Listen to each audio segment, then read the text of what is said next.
So one of my kids, I have two kids, and one of them is not afraid to ask for the things that she wants and to pursue the things that she wants. To the point that, just to be very honest, and maybe if you're a parent you can kind of feel me, sometimes it gets extremely annoying.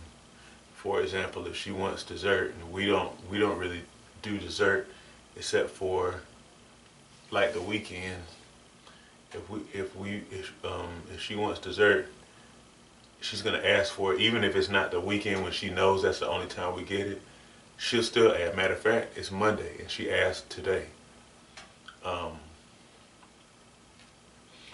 and she'll ask again and again and again. You know, um, or if it's like something having to do with screen time. We don't do a whole lot of screen time. I'm not a big fan of that. But we allow it every now and then. And so she will incessantly ask for that.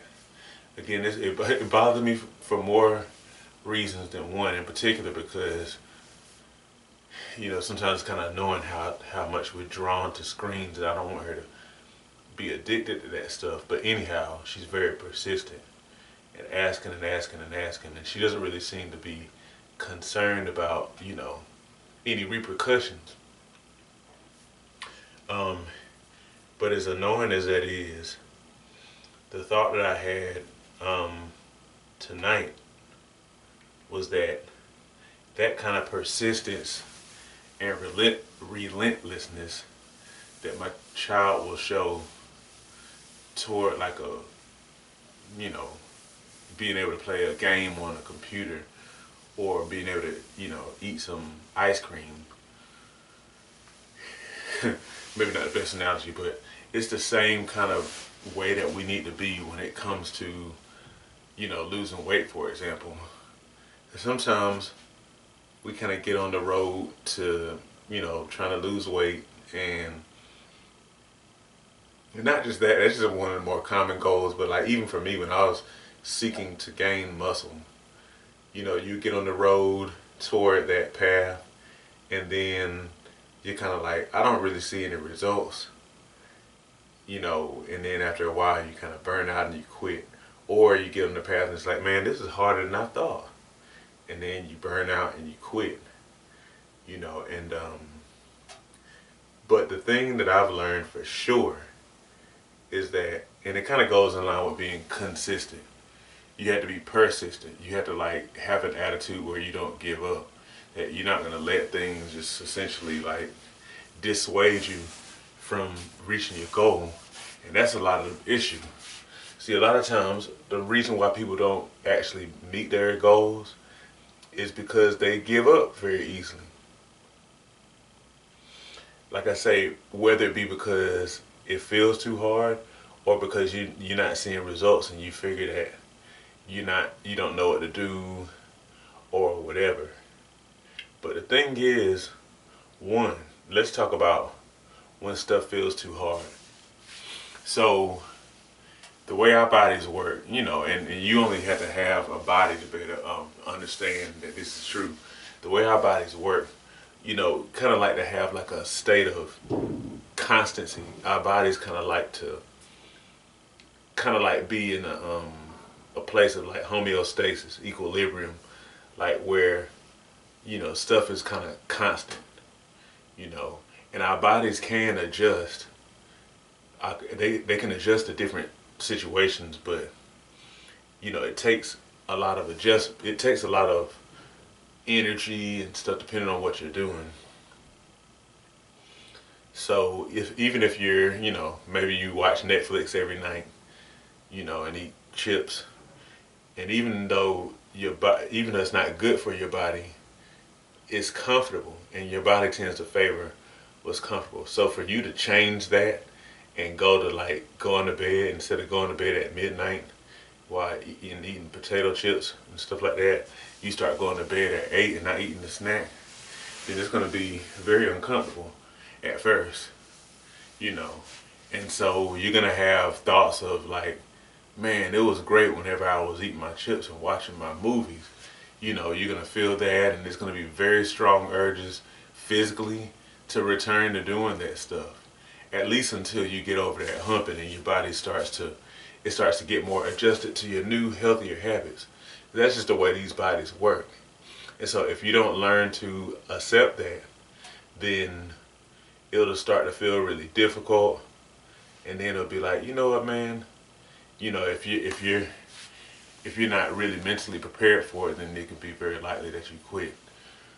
Or on the other hand, and I really know this is like whenever you're pursuing a fitness goal, like when I was seeking to gain muscle, and I kept on plateauing because I was eating a lot of food. I was trying to do it a healthy way, so I was eating a lot more healthy food, and my weight would go up a little bit, and then it would just stall. It's like, man. And so I eat more, and it was still just remaining. Eat more, still remaining the same. Then finally I eat a little bit more, and then it's kind of like going up again. It's like, okay, all right, we're increasing, but it was a slog. It was a slog. And so sometimes that can be enough to be like, well, you know what? Forget it. Like, why am I even doing this? You know. But to be honest, that's really just indicative of like a real test of how serious you are, about reaching your goal. And so if you kind of have that attitude where I'm not giving up, I'm on this path and I'm not going to give up without reaching my goal. That's like literally the only way you'll get it. It's really kind of like what the definition of real faith is. When you believe for something so much that you basically stake your life on it, and you don't take no for an answer. That's really what it is in a very practical sense. So I just say that to say to you, you know, be relentless, be annoyingly persistent. Like, you know, even if it feels like you're stalling or it's very uncomfortable, just understand that's kind of a part of it. But like, persist. Don't give up. Don't give up, because as long as you don't give up, then you'll reach your goal. You will. You will. And that's, I think, a big difference between those who actually succeed and those who don't succeed. That the ones who succeed, they don't give up. You know, whereas the ones who don't succeed, they're the ones who give up, and then the ones who do succeed are the ones who just keep on going. I hope I said that right. But yeah, anyway, I'm gonna let y'all go. Let me finish my stretching. Y'all have a good one. As we get older, it becomes increasingly important to maintain and build muscle. Muscle helps you burn fat, stay mobile, and can contribute to longevity. However, many people have no idea how to work out to build muscle. My mini workout series on Patreon provides you with my body weight mini workout video library. These workouts use little to no equipment, which means that you can do them in the privacy of your own home. They start at beginner level and progress from there to ensure you continue to see results. Every workout is a full body workout, hitting chest, back, legs, and glutes, as well as other muscles in between. Become a patron today and receive access to my series of mini workouts, plus access to a digital copy of my book, 8 Weeks to Transform Your Diet and Your Health. By combining the workouts with healthy diet changes, as outlined in my book, you'll definitely be on your way to weight loss, improved health, and visible results. Join me at patreon.com/SeanB2B Fitness today.